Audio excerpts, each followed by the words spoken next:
You know that feeling when you immediately sense the game you're playing is going to be bad? But because you want to be fair, you're still giving it more opportunities to prove yourself wrong, only to start noticing even more issues because the deeper you scratch, the worse it looks? That's pretty much how I felt when I was playing Avowed. Let's talk about it.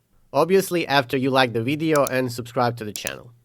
Alright, so first thing, what you see when you start playing Avowed is this cinematic. It pretty much explains what the hell is happening in the story and the world around you, and you end up shipwrecked, which pretty much kickstarts your adventure. If you played Pillars of Eternity, whether it's 1 or 2, like yours truly, you have a good idea about the lore and all that good stuff, so in my case, most, if not all of the things were familiar. Then there is the character creation. It looks solid as far as I'm concerned, nothing extra, and the game actually makes an effort in showcasing your face, so I guess investing a bit of time creating your character is worth the effort. Still, I played in first person mostly because third person felt awkward, so there is that. There are some questionable things in it, like what you see on the screen. It's gonna be one of those games, right? It is. Oh yeah, it is.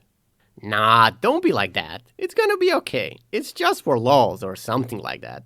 It doesn't matter. Don't ask questions. Just consume product and then get excited for next products. Right, so your character wakes up on a beach and immediately you can see the game looks washed out, at least to me.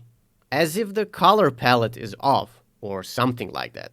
The other word that I would use would be sterile or artificial or something along those lines. I don't generally care about graphics, but even I noticed issues here. And that is bad because most of the time I can let it slide. Also, while previous Pillars games were much darker in tones, this one is much more cheerful, so to speak. I didn't really notice that gritty feeling that was a thing before, and it seems to me they did what I call the dragon aging of the game. Meaning that the previous entries were all dark, gritty and serious, and then the next one turns out to be all rainbows and puppies and all that stuff. Pretty much, the game immediately for me lost its identity, and it felt like I was playing something completely different, not what you would expect when you visit the land of Eora. Then there is the character design, or NPCs in general, I would say. They look so artificial, as if they were made with Play-Doh, lifeless, emotionless, motionless, as if someone inserted a metal rod in their ass in order to give them some kind of stability, while crudely attaching wires to the limbs in order to make them move. Even if I wanted to get immersed, I couldn't. I thought this was some kind of a design choice, but unfortunately, it absolutely isn't. Finally, I want to talk about performance here. The game ran okay for the most part, but there were random stutters and frame drops. Pretty much what you need to do is turn off ray tracing and you will be fine. It really doesn't contribute to anything, it just clogs your machine, so to speak. Also, it takes ages to close the process, that is the .exe of the game. I went to Task Manager and the game was still running even though I closed it. Very freaking weird behavior if you ask me. But overall, it was okay for the most part. Ambient audio and environmental sounds are pretty good. Stuff like footsteps, wildlife, weather, spells, the clash of weapons, and the general soundscape of the world help create a sense of immersion in the living lands. When it comes to the soundtrack and music doesn't stand out or get stuck in your head the way great RPG scores do. I'd say it is forgettable, suitable, or background-like. Nice while it's there, but not incredibly distinctive or emotionally memorable. Come to think of it, I can't really recall specific themes that easily. You know the soundtrack is there, but you don't really remember it. Voice acting is pretty okay, and because of it, stuff feels more engaging because the main characters and companions have solid performances. That obviously helps you with immersion, even if some supporting NPCs are less impressive. However, character body language, when they are talking to you, does not correspond to their voice. I would say in terms of sound design, it was an average experience. A core element of the story, the mystery of the Dream Scourge, the politics between factions in the Living Lands, and your character's rebirth via a godlike voice, is intriguing on paper.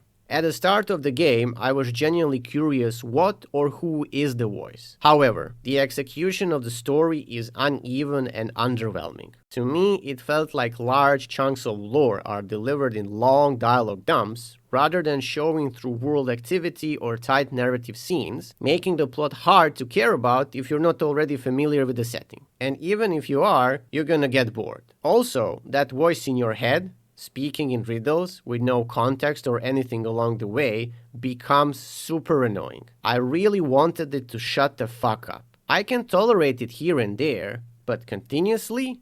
How about no? It would be interesting if it was properly packaged, but no, it's not. In the end, it just felt like I'm listening to a homeless person ranting about all kinds of things while I'm waiting for the traffic lights to finally hit that sweet green color of release.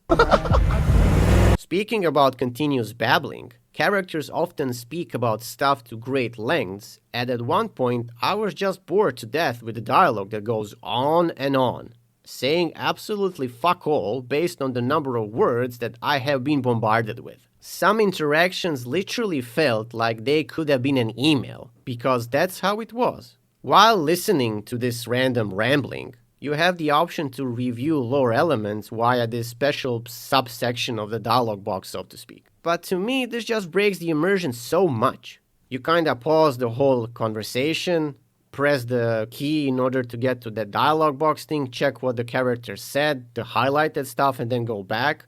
It's such a nuisance. In Deadfire, for example, you would just hover over the lore-related word with your mouse and immediately get info about it.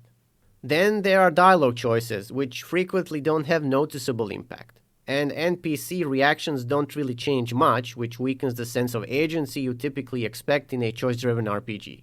I remember this very important choice in the third map, where you either destroy the temple or you unalive a lot of people, so to speak. Well, I went with the former choice, and then one party member, the hairy woman whose name I don't really remember or care about, went apeshit on me because of what I really did. I thought she's going to leave me, but no, she just got a bit upset. What's the point of all that rambling if you're not acting on your words?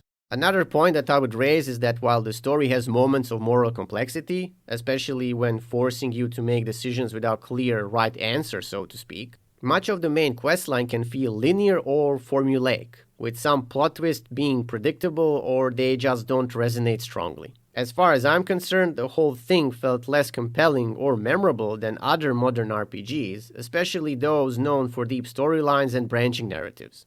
Fact being, it felt like a slog at one point, and I just wanted to finish it as fast as possible. Next issue that annoyed me a lot is the woke part of the game. There are several aspects of it. First one is the choose your pronouns when I was creating my character. I was like, right, okay, whatever. I don't give a shit about this, so I'm just gonna ignore it. But then they ramped up a bit. Those are rookie numbers in this racket.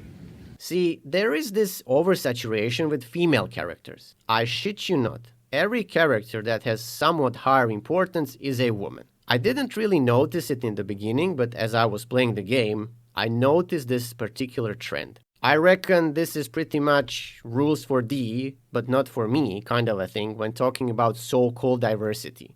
We're going to be inclusive by excluding stuff. Good job, guys. You freaking nailed it. And finally, there is this dumbass usage of the pronouns. Because, of course, we have this.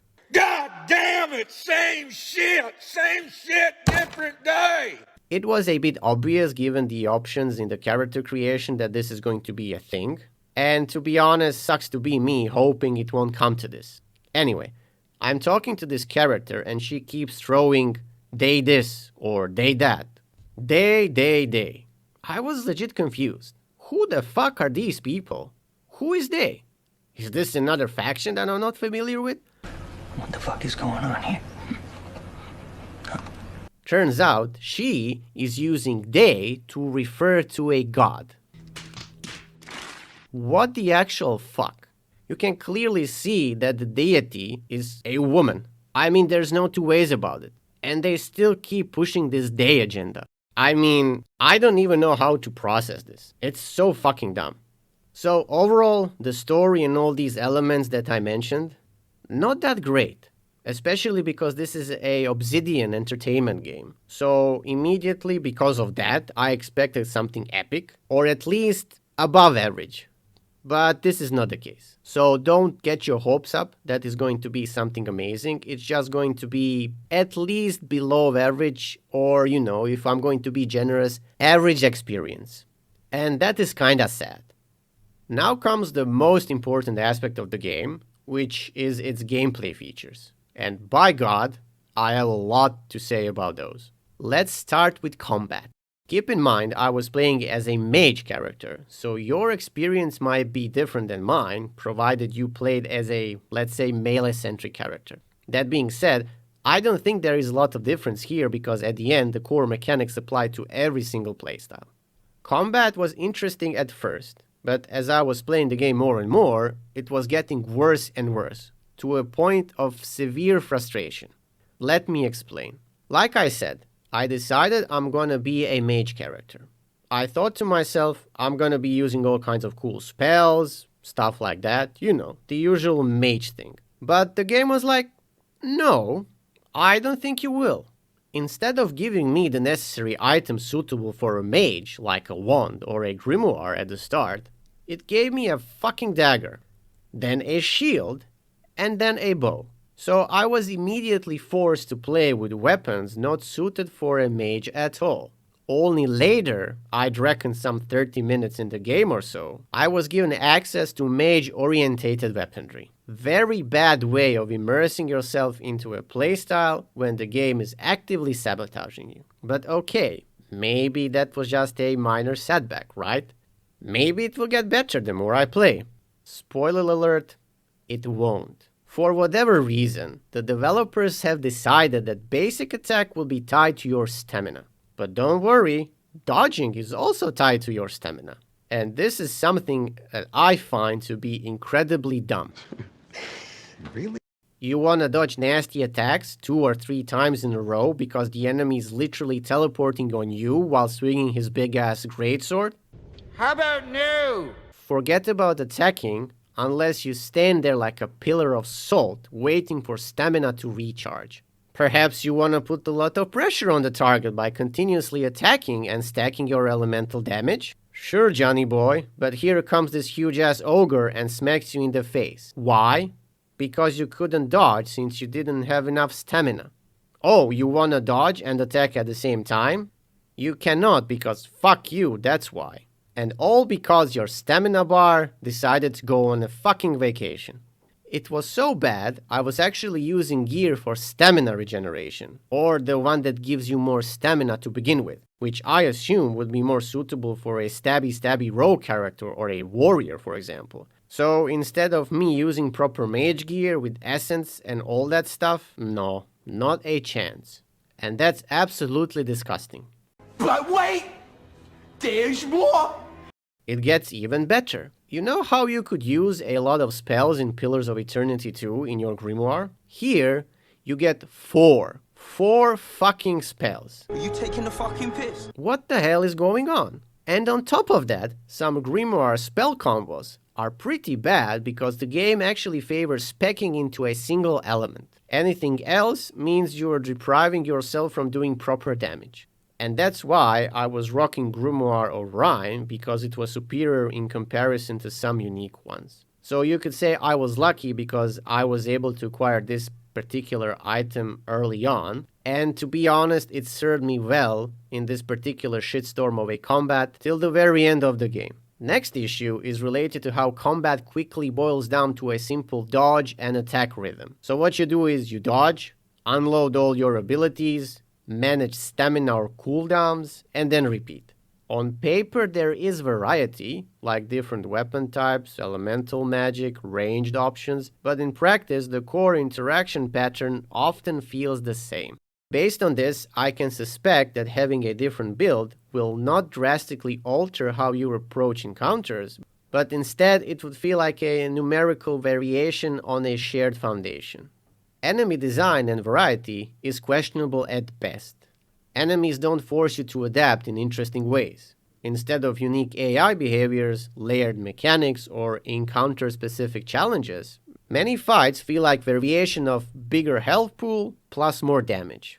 When difficulty scales primarily through stats, and this is something we're going to talk about later, rather than smart enemy design, combat starts to feel like a gear check rather than a tactical test.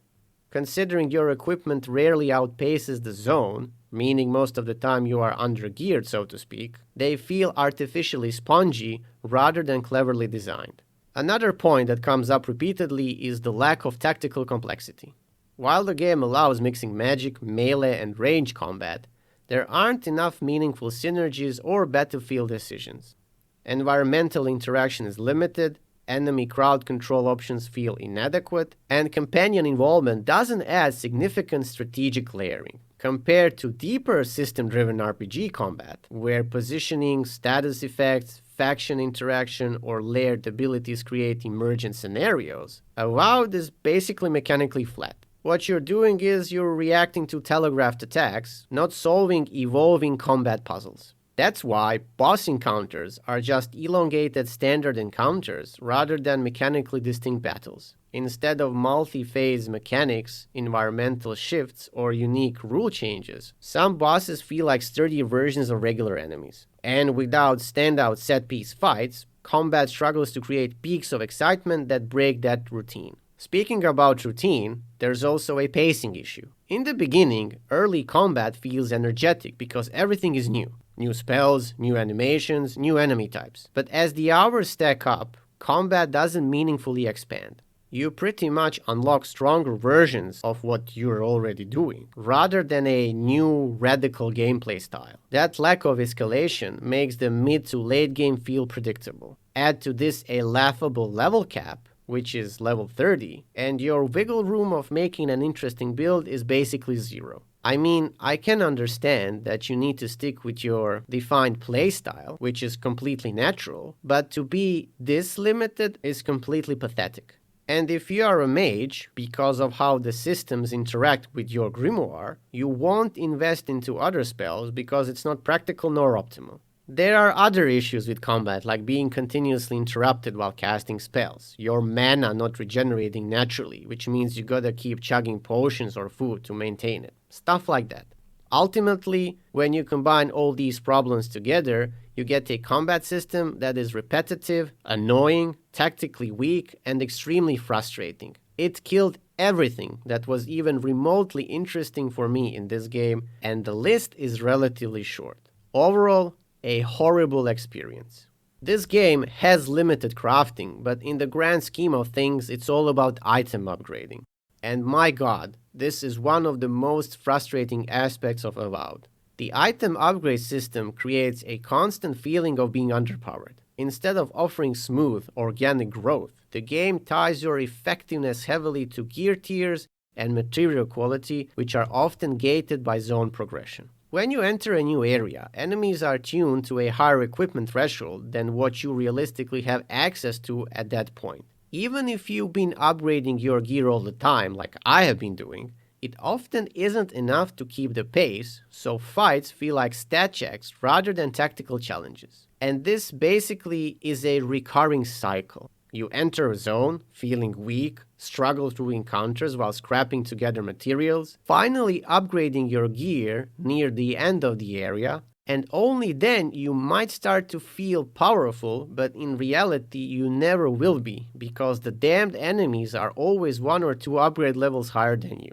Whoever decided this is how crafting, or item upgrading should be, needs to be slapped in the face, like several times, with a hammer. On top of that, you cannot really experiment with different weapons because you barely have enough materials to upgrade your main kit. So even if the game has 2 slots for different weapon combos, in reality you're only using 1.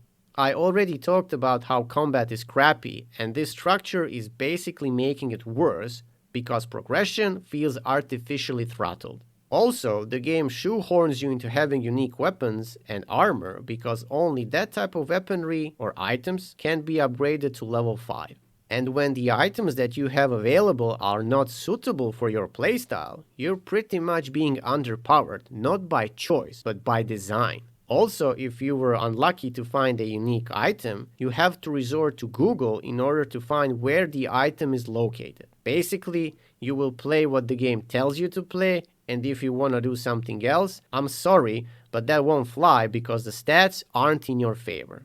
And because of how the upgrading is structured, itemization does not exist. You only chase for unique items, and the rest gets immediately scrapped. Those items are the only ones you are sticking with until you find the same item tier that you will replace.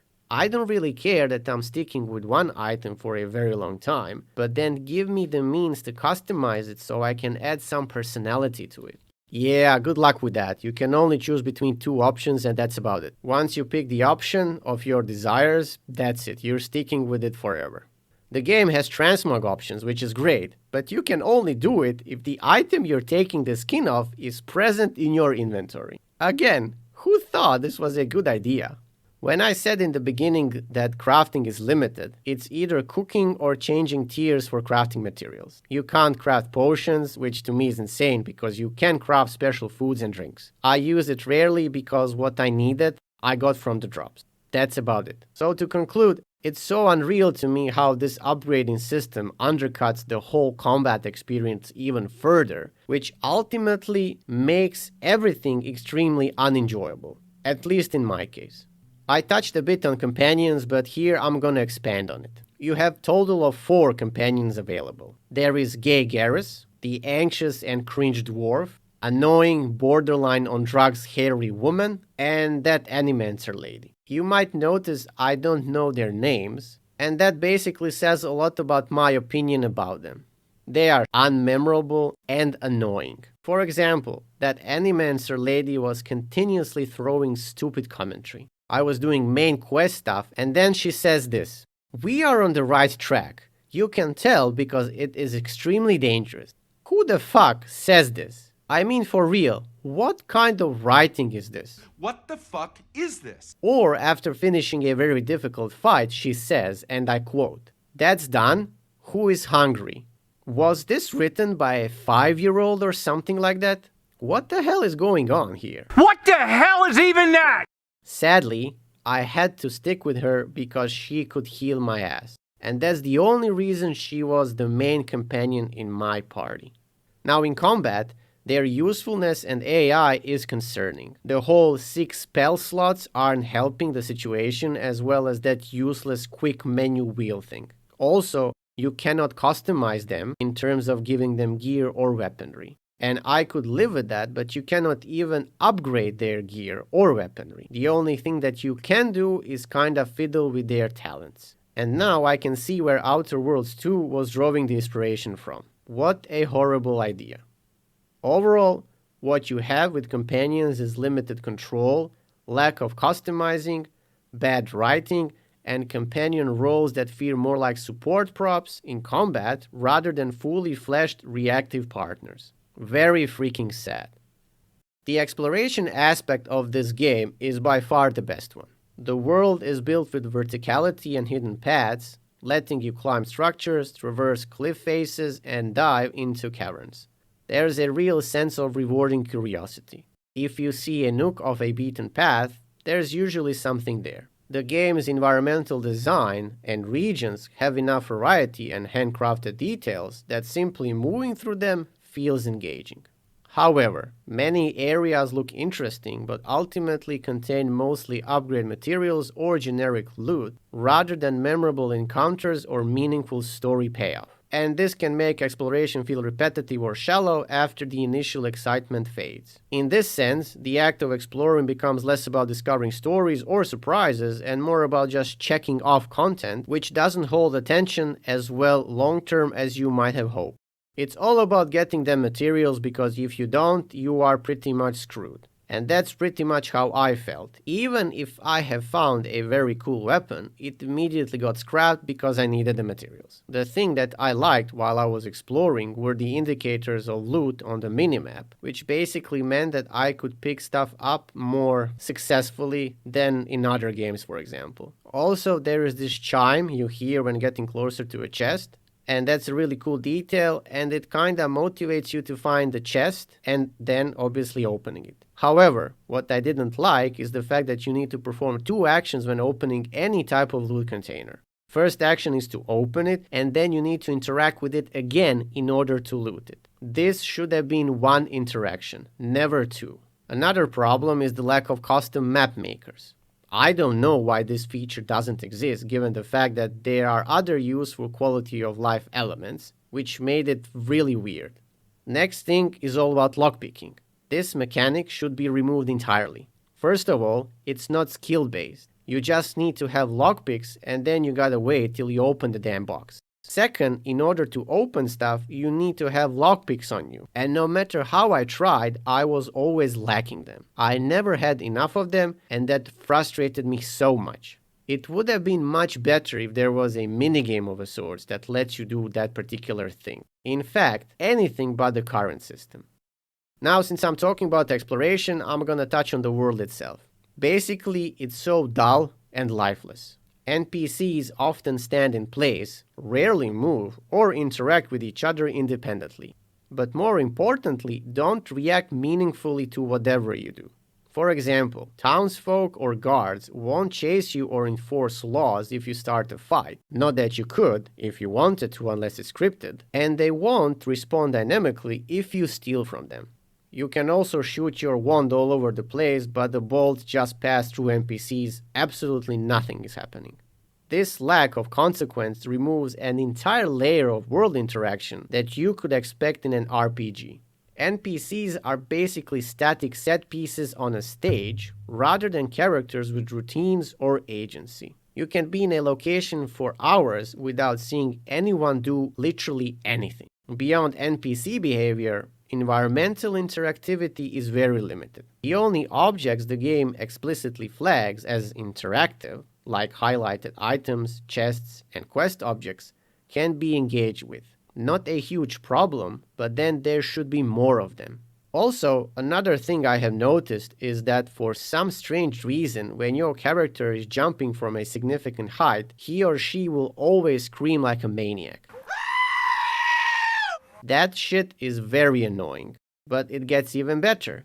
You can only jump from a handful of selected places, as in jumping from a cliff into the sea or in a lake or any body of water. If you choose to do it from somewhere else, where the game doesn't let you, you immediately die.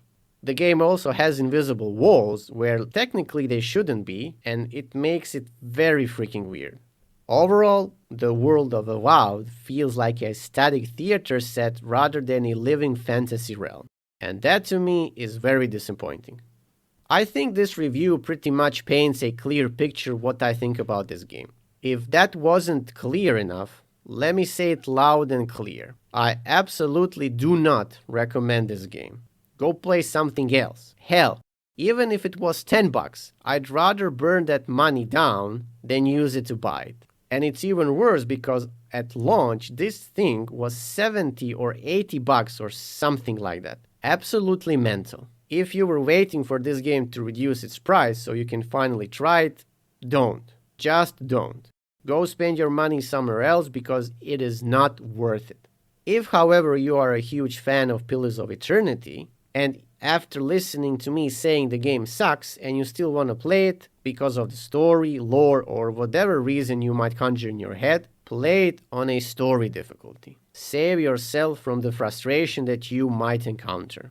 I played it on normal because that's how I play all the games that I'm reviewing, and trust me, it is not worth the 35 hours I have invested in the game. And I actually finished 90% of it. In the end, one thing is very clear here. Obsidian of the ye olden days is no more, guys. What we have here is some kind of a corpse that's being animated just because it has the Obsidian name on it, so they can sell us shit. That is one big pile of shit. It seems that's the theme song these days when you get acquired by a big company. I mean, just look what happened to BioWare. So yeah, very frustrating experience with a pinch of sadness because BioWare that we used to know is no longer with us. God help Obsidian in the future if they're going to release this type of stuff, because I don't think anybody else will.